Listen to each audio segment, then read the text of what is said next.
And where are you now? Where am I now? I'm in the present moment, enjoying the present, Good. basking in the present. This feeling is unlike any other.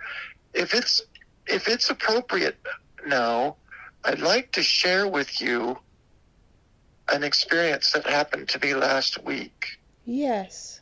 Yes. It's so good to be in this place where I am now and have the ability to bring myself back here at will, because last week I was at a point of utter despair where I was actually despairing of life. I was in a place of utter hopelessness that this experience would never happen to me, the unfairness of it all, the overwhelming feeling of hopelessness, that on Wednesday night I actually contemplated ending my life. And what made you decide not to? It's very interesting, because the whole experience was surreal. It wasn't something that I was desperately seeking to do. It was processing feelings. In fact, I had just attended another group called. Mm-hmm. And one of the topics that was brought forth just happened to be a trigger for my mistrust issues. And it was all about expectations. And the expectations triggered those mistrust issues. And I was asking I was at a point of such vulnerability and crying out for help. And I said, is this soulmate philosophy, is it real or is it all bullshit? Because that's the way I was feeling based on my experience or lack thereof. And then that served as a catalyst to get me thinking about those emotions, and they began stirring inside of me. And I actually tried to call several people, that I thought that I needed to share this with. Do you know, Jani, there was no one available. It was like everything was against me at that time. Of course, I thought of suicide prevention, but at the moment, that wasn't what I was thinking of. That wasn't this perception that I had. It was simply wanting to end the pain. The pain was so intense at that moment. Yes. Nothing I've ever experienced before. I just wanted to release from the pain. And I went as far as to calmly walk in the kitchen. I was talking to myself, the whole way, and saying, do you really want to do this? Is this really necessary? Processing what I was contemplating doing, and yet, well, what other choice do I have? It seems like my life has no purpose. It doesn't, there's no hope. What I want the most, or what I desire the most, is not coming to me. It's not manifesting.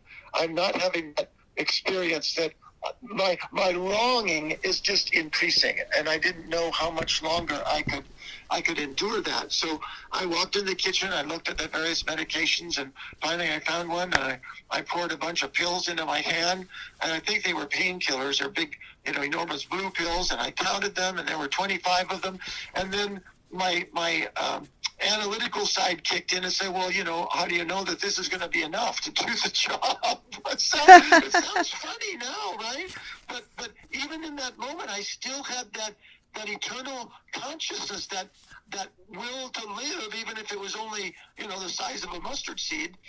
But I looked at the pills and I thought, what if this isn't enough? What if I wake up in a worse condition than I am now?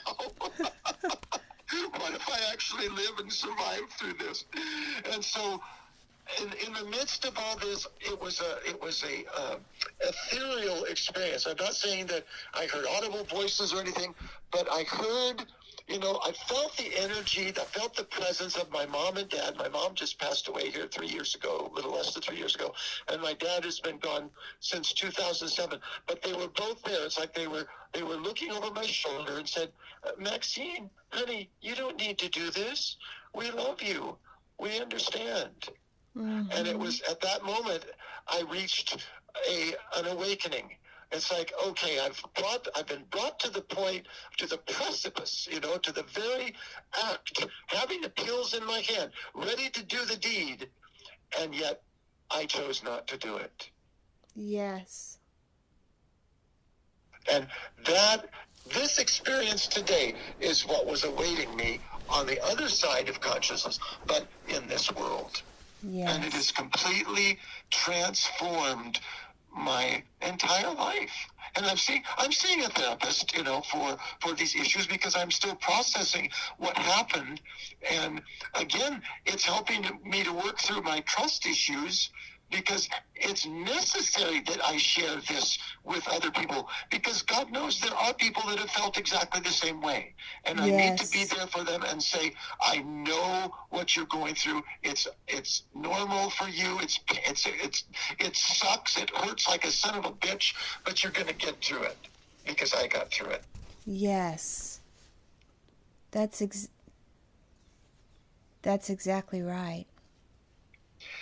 But I shared with my therapist and my sister. I talked to my sister about this, and she got it in the right sense. I said, I don't want you to be concerned about me. And I even told my therapist, she was concerned, that we should set up a program, get rid of old medications and all that kind of thing.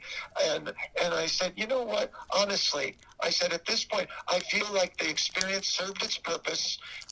Been there, done that kind of thing, right? I now have a burning desire to live. Hope has been rekindled, and there's no need for that. I said, but it's not that I'm resisting it. I said, I just don't really feel it's necessary for us to go that route. And she said, okay, fine.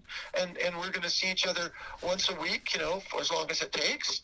And I believe, in fact, I know that everything I've described in the spirit, in potential, in the energy dimension, has already, I've been touched by it. Yes. It's activated that process in me.